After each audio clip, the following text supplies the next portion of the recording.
La historia. La historia es una magnífica oportunidad para conocernos y entendernos como personas y sociedad. Existen situaciones que vemos o vivimos que resultan inexplicables, pero si revisamos el pasado, podemos comprenderlas más. Esta puede entenderse de dos maneras: el conjunto de hechos humanos sucedidos o el estudio de esos hechos. La historia puede ser modificada, ya que está el que la creó y por otro lado el que la narra. Para conseguir que el estudio histórico sea científico, se intenta reducir la interpretación subjetiva del pasado. Para ello, se exigen dos condiciones: que la interpretación no sea totalmente subjetiva y que las etapas de la investigación histórica puedan ser verificadas y que la información sea real. Ordenadamente. Iniciamos con la prehistoria. La prehistoria abarca desde la aparición humana hasta cuando aparece la escritura. Después le sigue la Edad Antigua. La Edad Antigua inicia con la aparición de la escritura alrededor de los años 3000 a.C. y culmina con la caída del Imperio Romano de Occidente en el año 476 después de Cristo. A la Edad Antigua le sigue la Edad Media, que comprende desde la caída del Imperio Romano de Occidente hasta la caída del Imperio Romano de Oriente, que fue a manos de los turcos en 1453 después de Cristo. Después sigue la Edad Moderna, que abarca desde el año 1453 hasta la Revolución Francesa, que ocurrió en 1789. Y la Edad Contemporánea, que es en la que vivimos nosotros, que empezó desde 1789 a, obviamente, nuestros días. Aunque algunos consideran que la Edad Contemporánea acabó cuando acabó la Segunda Guerra Mundial. Ahora pasemos con el poblamiento de América. Hace aproximadamente 520 años, Cristóbal Colón descubrió América, pero a su llegada se encontró con el continente americano ya estaba poblado. Colón nunca supo el origen de los habitantes. Se tiene la idea de que durante la época de las glaciaciones, grupos de cazadores cruzaron a América por el estrecho de Bering, provenientes de Asia. Otros investigadores sostienen que los primeros pobladores de América fueron fenicios provenientes de Kublai Khan. Ahora pasemos con las principales teorías científicas sobre el poblamiento americano, autóctono, único y múltiple. Autóctono. En la década de 1880, Florentino Ameghino aseguró que la vida humana surgió en el América del Sur, creando la teoría del origen autóctono. El investigador presentó varias pruebas, como herramientas de piedra y huesos que supuestamente databan hace 3.5 millones de años atrás. La comunidad científica rechazaba mucho su teoría, pero Ameghino recuperaba más y más vestigios fósiles en la llanura pampeana de Argentina para sustentar su teoría. Después de estudiar los restos humanos que encontró, se dedujo que tenían fechas mucho más actuales que las que el hombre afirmaba que la vida había surgido. Ahora pasemos con la teoría único. Ales Dikla fue el autor de esta teoría, creada a principios del siglo XX, la cual establece que los seres humanos del norte de Asia llegaron a América y fueron los primeros pobladores. Gracias al congelamiento de los océanos, fue posible que el nivel del mar bajara, dejando al descubierto grandes territorios de tierra, entre ellos el estrecho de Bering, por el que fue posible que los seres humanos cruzaran y llegar de Asia a América. Por último es la teoría múltiple, iniciada por Paul Rivert. La teoría del origen múltiple propone, al igual que la anterior teoría, que el hombre llegó de Asia, pero también establece que en menor cantidad. Llegaron los seres humanos de Oceanía por el Pacífico, exactamente de Australia, Polinesia y Melanesia. Rivera y Rico señalan que Rivet llegó a esta conclusión después de observar el parecido entre los cráneos de los indígenas australianos y otros de la Patagonia argentina. Ahora pasemos con los territorios que existían en esa época. El primero era Aridoamérica. Era un territorio seco y con climas extremos, formado por extensas planicies y altamontañas con grandes dificultades para la agricultura. Seguimos con Oasis América. Su territorio era seco, pero con importantes zonas acuíferas como lo son los ríos Bravo, Conchos, Yaqui y Sonora. Y por último seguimos con Mesoamérica, que era el mejor territorio para mí en lo personal, ya que tenía mucha vegetación, tenía costas tropicales, cumbres nevadas, bosques silvestres y podían hacer que su producción agrícola fuera muy abundante. Ahora pasemos con el periodo posclásico. El periodo posclásico se dividía en los siguientes: posclásico mixteca, tolteca, totonaca, huasteca y purépecha. El mixteca se subdivide en las áreas frías de la Sierra Madre Sur. Gracias a su geografía, basaban su subsistencia en la agricultura, cultivaban maíz, frijol, cebolla y calabaza. Los totonacas se ubicaban en la zona costera de Veracruz y el norte de Puebla. Construyeron el Tajín cuando penetraron el territorio veracruzano durante el Clásico. Su arquitectura era una mezcla de varias culturas, debido a que por su ubicación tenían que pasar a los demás pueblos para ir a la capital mesoamericana. Los toltecas vivieron en los alrededores de Toyán, Jicocotitlán, construida por los chichimecas en 1168 d.C., cerca de Tula, en México. Después de conquistar Teotihuacán, se establecen en la meseta central. Desplazaron a los sacerdotes del control político, pues su gobierno era militarista, aunque la jerarquía social dejaba a los militares en tercer lugar después de los nobles y sacerdotes. Los huastecas se ubicaban en las tierras bajas y cálidas a orillas del Golfo de México, en los estados de Hidalgo, San Luis Potosí, Veracruz y Tamaulipas. Por vivir cerca de los totonacas, se vieron influenciados al crear su propio estilo de arte. Su idioma era el maya. Los purépechas habitaron a las riberas de las islas del lago de Pátzcuaro en Michoacán. Su sistema político era dividido en que los sacerdotes y militares gobernaban al heredar el cargo. La agricultura fue muy productiva gracias a las cercanías con el agua. También trabajaban con la habilidad del cobre y el bronce, usándolos también en la agricultura. Ahora pasaremos a cuando Europa llega a México. Cuando los españoles llegaron al Nuevo Mundo, este estaba lleno de tradiciones y culturas muy diversas y opuestas entre sí. Los invasores no lo entendieron y los invadidos no pudieron contraponerse a la fuerza de las armas y a las estrategias que tenían los españoles. Además, también los españoles venían con nuevas enfermedades a las que nosotros no habíamos estado enfrentándolas. Todo esto comenzó cuando Portugal empezó a hacer viajes de exploración y cuando Cristóbal Colón le propuso a los portugueses seguir con su ruta. En todo ese intervalo de tiempo se hicieron 4 viajes en los cuales empezaron a explorar el territorio americano, y ya después llegó Hernán Cortés, que fue un gran soldado y excelente negociante. Esto lo hizo un gran líder y un buen estratega.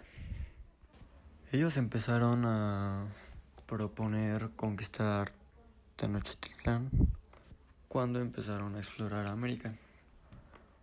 Obviamente el líder era Hernán Cortés, y pues decidió hacer investigaciones sobre Tenochtitlan y ver de qué manera podían atacarlos. Así que primero Cortés quiso hacer una pequeña reunión con Moctezuma, a la cual Moctezuma lo recibió pacíficamente, y Cortés, como ya lo mencioné, es un buen estratega, pues era una trampa y capturó a Moctezuma sin que éste se opusiera y masacró a los cholultecas. Su reinato duró desde 1521 a 1821. Y ahora llegamos a la vida de España en México virreinal. El norte de México y parte sur de Estados Unidos fueron las últimas áreas del país donde se fundaron ciudades. La mayor población hispana se concentraba en la Ciudad de México. La organización política fue cuando la corona española introdujo un gobierno centralizado y autoritario en la Nueva España. Y la organización económica fue mayormente de los trabajos de ganadería, minería y agricultura. La distribución de tierras era fundo legal, que era de tierras dedicadas para ubicar el templo, el ayuntamiento, las plazas, las calles y las casas y los corrales.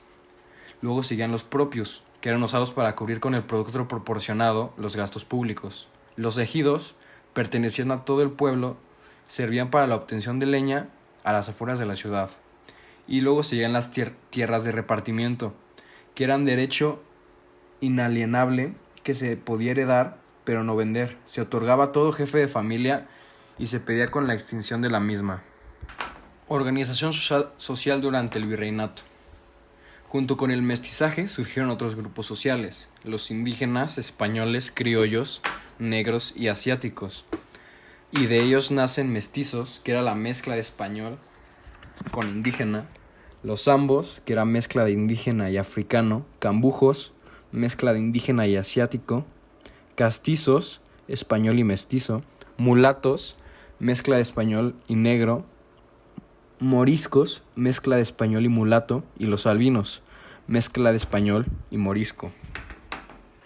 Y ahora llegamos a la vida de España en México virreinal.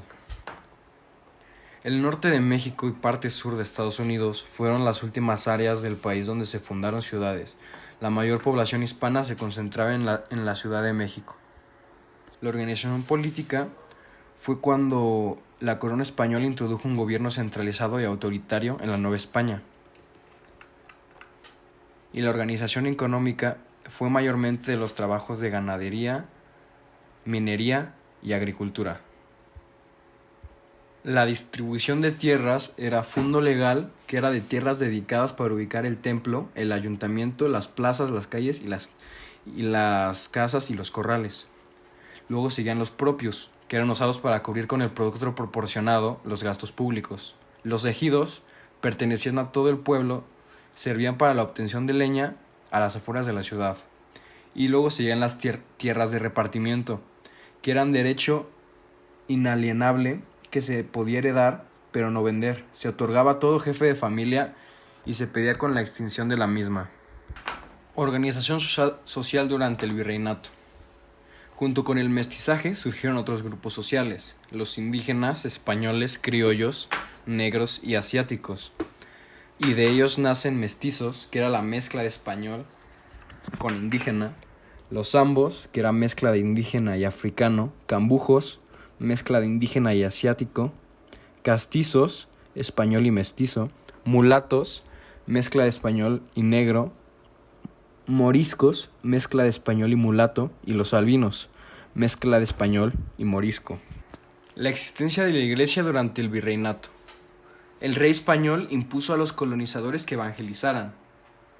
Fue así como se ligró la conquista espiritual. Y la iglesia transformó las ideas indígenas y sus convicciones, destruyendo sus ídolos y códices. Y también surgió el regio patronato indiano, cuya función era regular y atender las relaciones con la Santa Sede, edificar templos y fundar conventos, percibir el diezmo y sostener el clero y aceptar o ignorar órdenes religiosas. Por otra parte, la corona española se valió del patronato real, el cual era un permiso otorgado directamente por el Papa para ejecutar el poder espiritual de conquistar, colonizar y fundar misiones. Los grupos eclesiásticos existentes en la Nueva España estaban formados por el clero regular y el secular. El clero regular eran los franciscanos, jesuitas, dominicos, agustinos, carmelitas descalzos. Todos aquellos alcanzaban poder económico y político. Por otra parte, el secular son los que administraban las iglesias y el cobro de diezmo y tenían abuso de poder. La riqueza de la iglesia en la Nueva España se consiguió a través de las mercedes reales, las limosnas y herencias de los ricos penitentes, el diezmo que se cobraba de manera obligatoria, las limosnas de las misas y los intereses cobrados al realizar préstamos. Empezamos hablando con la dinastía Borbón. Los antecedentes borbónicos. La familia Habsburgo, de origen austríaco, ocupó el trono español desde el siglo XVI. Y es así como llegaron las reformas borbónicas, estables y funcionando en España. La familia Borbón gobernó el imperio de 1759 a 1788 por el medio del rey Carlos III, quien buscaba avanzar y salir del atraso. Las reformas borbónicas buscaban incrementar la economía mediante estímulos fiscales a ciertos sectores económicos particulares, especialmente al comercio con España, lo cual queda testificado en una resolución de 1778, que declara libre el comercio entre América e Iberia. Sin embargo, el monopolio comercial continuaría al no poder atracar las embarcaciones en otro puerto que no fuera español. Ahora llegamos hasta la época de la independencia. El camino a la independencia comenzó con el grito que Hidalgo realizó en la ciudad de Dolores el 16 de septiembre de 1810, después de que se descubrieran sus juntas de conspiración en la ciudad de Querétaro. Además de Miguel Hidalgo y Costilla, estaban Josefa Ortiz de Domínguez, esposa del mismo corregidor de Querétaro Miguel Domínguez, Ignacio Allende y Juan Aldama.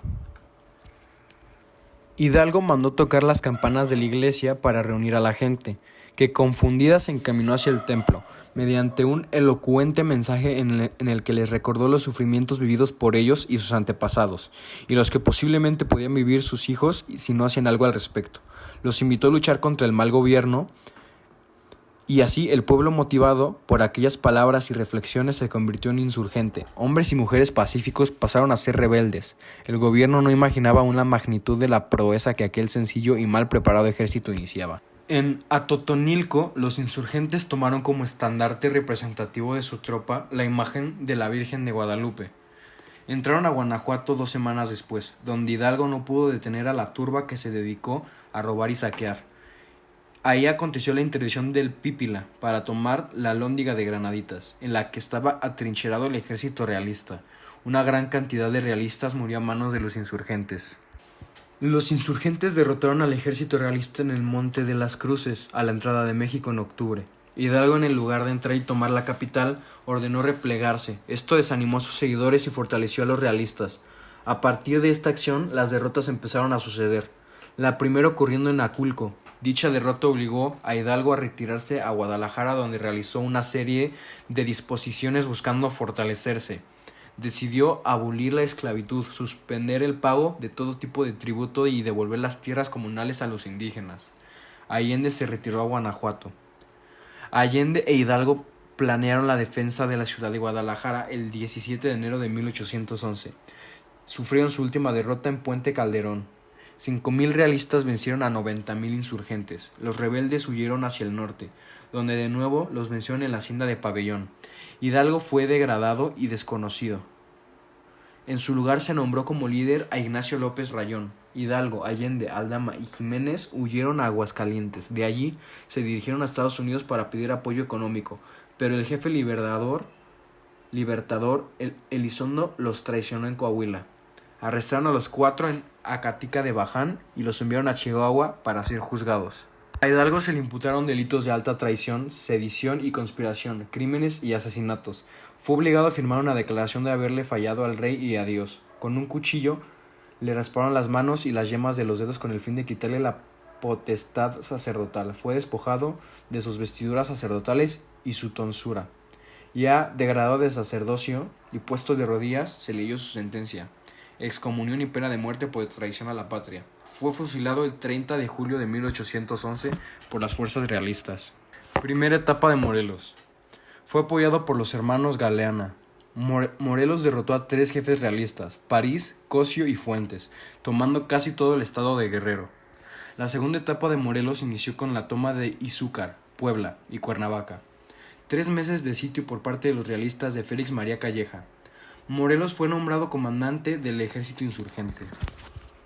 El Congreso de Chilpancingo y la Constitución de Apatzingán. El Congreso Insurgente de Chilpancingo inició el 13 de septiembre de 1813. Morelos se autodenominó siervo de la nación. Morelos generó el documento más trascendente de la lucha independentista, Sentimientos de la Nación. Constitución de la América Septentrional. Promoción del nacionalismo de los ciudadanos. Énfasis en la soberanía. Se formulaba la emancipación de Fernando VII y la separación de la autoridad española. Redactada por Carlos María Bustamante y Andrés Quintana Roo. Fue el 22 de octubre de 1814. Calleja apresa a Morelos y lo sentencia a muerte, y así fusilan a Morelos en Ecatepec el 22 de diciembre de 1815. Bien sabían los realistas que Morelos sostenía todo el aparato insurgente. Su muerte trajo el abandono de la lucha organizada. Algunos rebeldes conocidos huían por temor de morir. La lucha continuó, pero los grupos que peleaban eran caudillos secundarios. Sus tropas, así como aparecían, desaparecían. Calleja ofreció el indulto para evitar más muertes y hacer más rápido el regreso de la paz nacional. Muchos lo aceptaron mientras que otros murieron en persecución. El último líder insurgente en morir fue Manuel Mier y Terán. Gran estratega militar con un ejército muy disciplinado, fue sometido en 1817. Parecía que todo había terminado y que de la pelea por la libertad solo quedaban revueltas de bandoleros.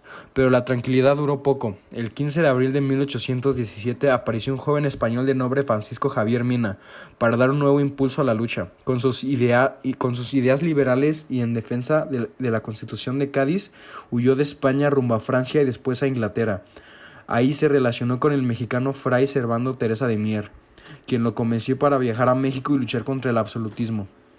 Mina consiguió que 32 oficiales españoles, italianos e ingleses lo acompañaran. Obtuvo crédito para armamento y desembarcó con 300 hombres en Soto la Marina.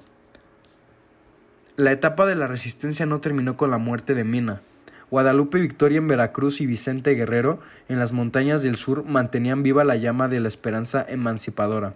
El primero ya tenía experiencia de luchar bajo las órdenes de Galeana y Morelos.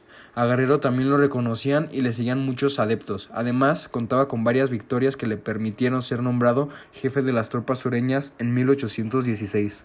La Constitución de Cádiz en España fue de suma importancia para la independencia de América. Sus conceptos, contrarios a las creencias feudales, desvalorizaban las creencias divinas y dogmas, e igualaban a los seres humanos comunes con la nobleza.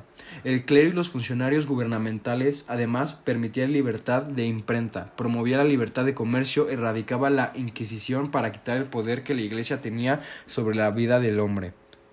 Y lo más importante, el pueblo podía llegar al Parlamento mediante el voto. Para el gobierno novohispano, la inspiración de la Constitución de Cádiz era peligrosa, porque venía a debilitar todo el esfuerzo realizado durante 10 años de lucha contra los insurgentes. La lucha insurgente estaba a punto de lograr su victoria y conseguir la independencia. Los mismos realistas se vieron acorralados de un lado por la Constitución de Cádiz, que los obligaba a dejar libre a México, y por el otro a los caudillos insurgentes presionando. A pesar de estas claras señales de derrota, decidieron seguir la lucha por su ambición. La debilidad humana en personas que tienen muchos bienes puede llevar a la ruina a todo un sistema.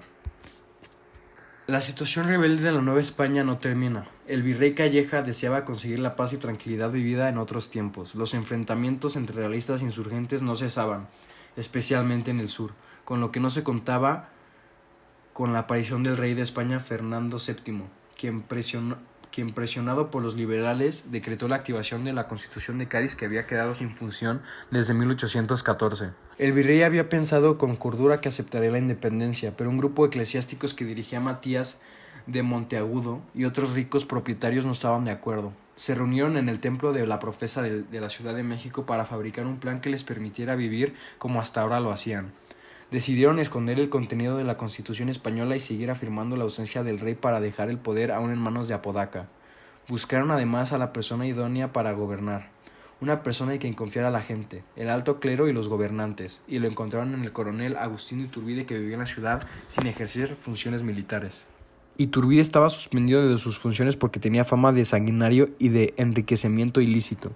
Incluso así el sacerdote Monteagudo convenció al virrey para entregarle la plaza del comandante del sur.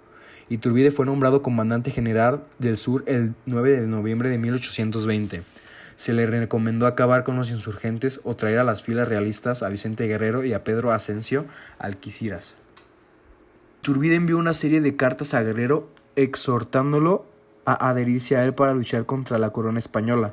Sin embargo, el líder insurgente le responde diciendo que él debería unirse a la causa rebelde basada en la pureza de la conciencia y agregó que le gustaría morir luchando por la libertad. En la tercera carta invitan a Guerrero a Chilpancingo para una entrevista. La misiva iba acompañada con el Plan de Independencia de la Nueva España, conocido como ahora el Plan de Iguala. A Anastasio Bustamante y Luis Cortázar también se les invitó para unirse. El 24 de febrero de 1821 Iturbide reunió a su tropa en Iguala y les dio a conocer el contenido de la Declaración de Independencia de México y la emancipación absoluta de España o cualquier otra nación. Se formó el ejército de las tres garantías, y estas eran: religión católica como única, la independencia de los españoles y la unión de todos los americanos que vivían en la Nueva España. El virrey Apodaca fue obligado a renunciar y su puesto fue rápidamente ocupado por Don Juan o Don Ju. Iturbide buscó que aceptara la independencia de México y lo consiguió el 24 de agosto de 1821 en la villa de Córdoba, en la firma del Tratado de Córdoba.